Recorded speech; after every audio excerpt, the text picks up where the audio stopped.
Hola, Internet! 6 mars 2019, bienvenue sur le Daily Buffer Podcast. Your daily source of madness, craziness, happiness. Your daily source of inspiration. And creativity. 6 mars pour vous autres, 5 mars pour moi. Vous avez fait un travel in time. 5 mars parce que j'enregistre pour demain. J'enregistre pour aujourd'hui pour vous autres. Je fais ça pour vous autres. C'est pour vous autres que je fais ça. J'enregistre. Je pré-enregistre pour pouvoir avoir un show demain. J'avais un petit peu de temps ce soir, juste avant d'aller écouter le reste du documentaire sur Michael Jackson. Je vais vous en donner plus de détails. Je vais vous donner mon appréciation complète face à ça. Mais c'est ça, aujourd'hui, jeudi, mercredi, j'ai une grosse journée, une énorme journée, une journée titanesque. Je m'en vais monter du Passion plein air, premièrement. Puis deuxièmement, je m'en vais faire un truc, un espèce de projet. Je vais vous en donner plus de détails. Là, je peux pas dire grand-chose, mais je vais vous donner plus de détails une fois que je serai revenu de là. Fait que c'est le thème du show, c'est je vais vous donner plus de détails. On parle de quoi aujourd'hui? On va parler du pharmacien. Le pharmacien qui a eu des menaces de mort. Non, pas des menaces de mort. Qui a eu des menaces. Lui, il dit des menaces. Il y a eu de l'intimidation. C'est de l'intimidation. Je ne sais pas si c'est des menaces. Ce qu'il a publié, ce qu'il a montré, qui lui avait été écrit sur les réseaux sociaux, c'est pas tant des menaces, mais tu sais, c'est de la haine. C'est beaucoup de haine. C'est un condensé de haine assez violente, tu sais. Le pharmacien s'est prononcé contre... il a dit qu'il doutait de cette histoire-là d'injection de vitamines pour combattre le cancer.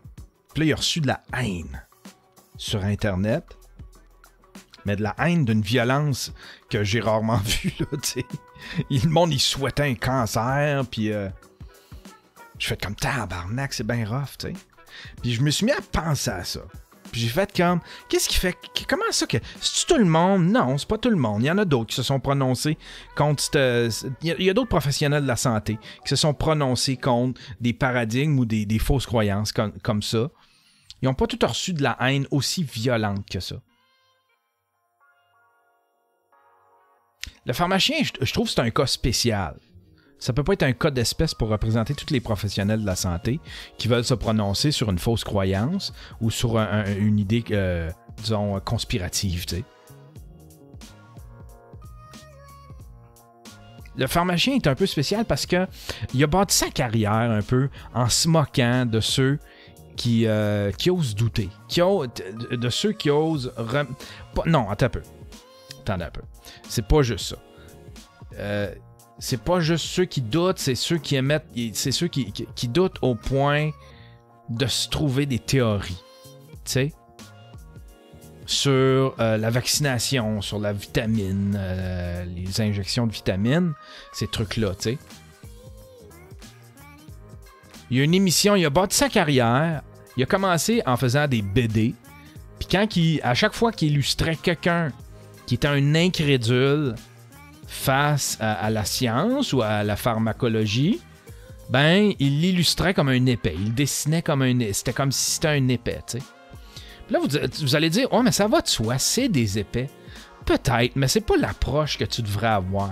Puis, tu sais, à partir de là, quand tu dessines le monde comme des épais, puis que tu as une émission à la télé, puis que tu leur parles comme si c'était des épais, puis que tu les traites d'épais à ta façon, tu sais, qu'est-ce que tu penses qui va arriver?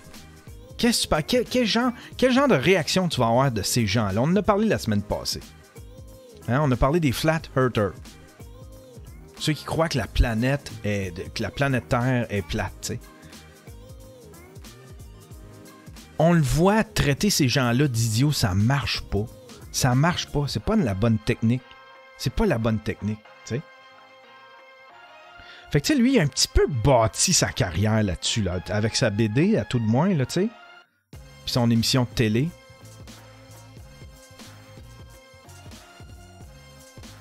Fait que c'est certain que tu convaincras personne à traiter les gens d'idiots. Puis ça, je parle pas juste pour le pharmacien, là, mais je parle en général, tu sais.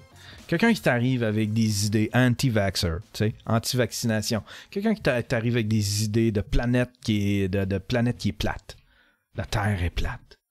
Et quelqu'un qui t'arrive avec des idées climato-sceptiques. Quelqu'un qui t'arrive avec des idées d'injection de vaccin pour le cancer, tu sais. Où est-ce que tu penses que ça va mener de le traiter d'épais? C'est ça que je veux. C'est ça. Tu sais, le problème, c'est pas. Ces personnes-là sont un problème, tu sais. Ils ont pas un problème, ils sont un problème. Premièrement, il faut comprendre pourquoi ils doutent, pourquoi ils sont incrédules comme ça. Pourquoi ils sont incrédules?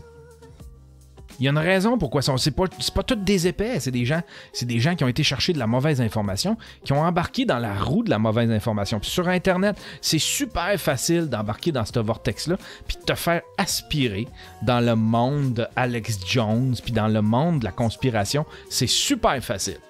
C'est super facile. Tu fais juste chercher 2-3 trucs sur Facebook, ça y est, Facebook va te donner que ça. Tu fais juste chercher 2-3 trucs un peu incrédules, un peu conspirationnistes sur YouTube. YouTube va te donner que ça. Ces gens-là vont se retrouver aspirés par le vortex. Fait que leur mauvaise information, des fois, c'est qu'ils n'ont pas vu mieux, tu sais. Il n'y a rien de mieux que d'instruire quelqu'un. Mais le traiter d'épais, tu sais. Fait qu'il faut comprendre d'où il vient. T'sais, où est-ce qu'il a pris cette information-là? Pourquoi il s'accroche à cette information-là? C'est ça qui est frustrant avec ces gens-là, t'sais. C'est que t'as beau leur amener tous les arguments, toutes les preuves, ils vont toutes réfuter, puis ils vont penser que tu fais partie de la conspiration. Ils vont penser que tu fais partie de la CIA, que tu fais partie de l'élite qui veut éradiquer les gens de la planète Terre, puis qui veut garder ces gens-là dans le secret. Mais il y a une raison psychologique. Il y a une psychologie derrière ça. Fait que tu sais, quand tu m'arrives avec ta solution de les traiter d'épais partout, de rire d'eux autres, d'en faire des dessins, comme de les dessiner comme s'ils étaient gros, épais, les yeux tout croches, puis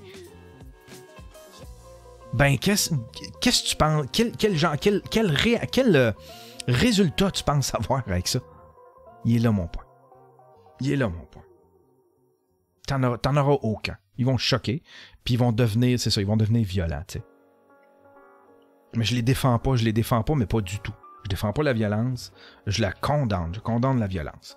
Je condamne toute la violence que lui a reçue, je condamne toute la haine que ce gars-là a reçue.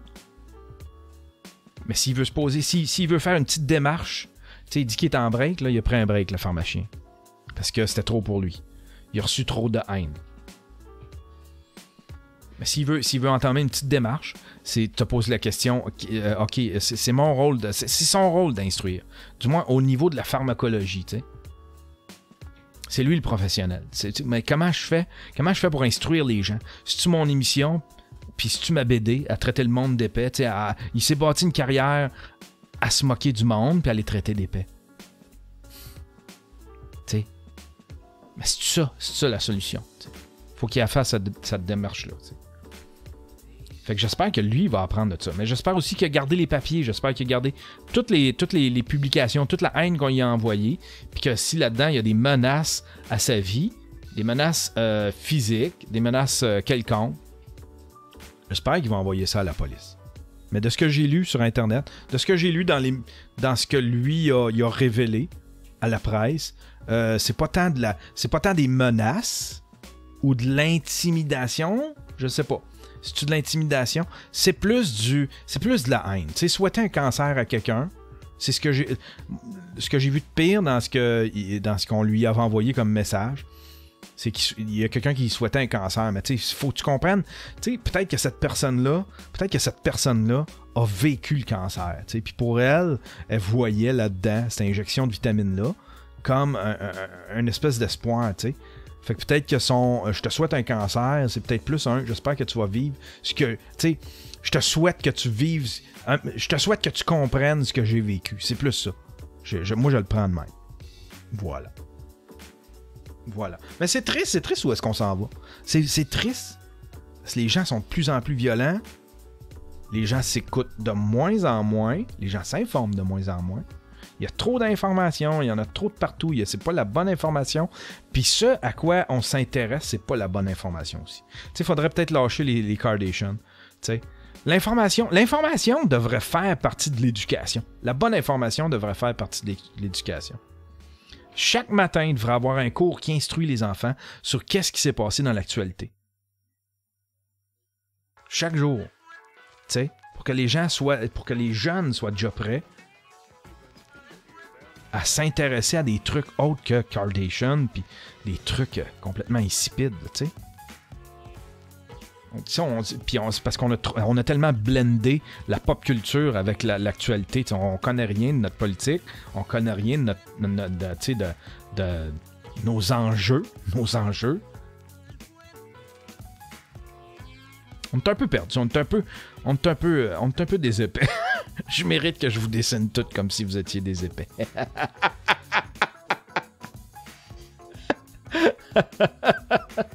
Mais je pense que ce serait bon, ça. Éduquer les enfants à s'informer. Ça devrait être un cours. Chaque matin, les enfants reçoivent de l'information. Puis de l'information comme dans le temps. C'est pas des histoires de... Tu sais, de l'information. Qu'est-ce qui s'est passé dans le monde politique? Il s'est passé ça. Votre premier ministre, les amis, votre premier ministre, il y a eu tel ministre qui est démissionné. Il y a eu juste l'information. Pas du spectacle, juste l'information. Dans le temps, je sais pas si vous vous souvenez, mais dans les années 70, c'était de l'information. C'était pas du spectacle. Ça, je l'ai déjà raconté, mais tu sais, dans le temps, les bulletins de nouvelles, c'était... Les stations de télévision détestaient ça. Détestaient ça parce qu'ils pouvaient pas faire d'argent avec ça, tu sais. C'était pas là. Ils mettaient pas ça en prime time, les nouvelles. C'était forcé par le CRTC d'informer les gens. D'avoir un bulletin de nouvelles qui informe les gens, tu sais. Puis à un moment donné, autour de la guerre du Golfe, ils se sont rendus compte que l'information, les nouvelles, ça pouvait devenir du beau spectacle. Puis tu pouvais vendre de la pub, ça pouvait être très, très, très payant. Tu sais, la guerre du Golfe, la crise d'Oka, tous ces trucs-là, les gens étaient scotchés sur leur télé. Puis ça a changé le paysage de l'information partout au monde. Surtout la guerre du Golfe. Les gens voyaient des missiles partir live. Voyaient la guerre live, en direct, à la télé. Puis là, à partir de là, les stations de télévision, les bulletins, les journaux, tout ça, c'est tout devenu du spectacle. Fait qu'au lieu de vous donner les informations, tu sais, c'est ça. Là, on parle de Justin Trudeau, c'est important parce que c'est de la politique, c'est notre premier ministre, tout ça. Mais si c'était pas si spectaculaire que ça, on n'en parlerait pas. Là, on en parle parce que c'est spectaculaire, puis c'est comme une mini-série, tu sais. Il est pogné dans un espèce de tumulte un peu à la dynastie. Il est un peu pogné dans un tumulte à la dynastie. Voilà. C'est ce que je pensais du pharmacien aujourd'hui. Je lui souhaite, je souhaite que le monde le lâche, premièrement. Je souhaite que, tu sais, arrêtez-moi ça, la violence. Arrêtez-moi ça tout de suite. Mais je souhaite qu'il pense un peu à sa façon d'approcher les gens pour les instruire, tu sais. Les dessiner gros, les yeux tout croches, comme si c'était des débiles mentaux. Pas sûr que ça marche. Hey! C'était votre Daily Buffer Podcast pour la journée, mesdames et messieurs. Moi, je m'en vais écouter le documentaire sur Michael Jackson, la deuxième partie. Puis je vais vous en donner des nouvelles.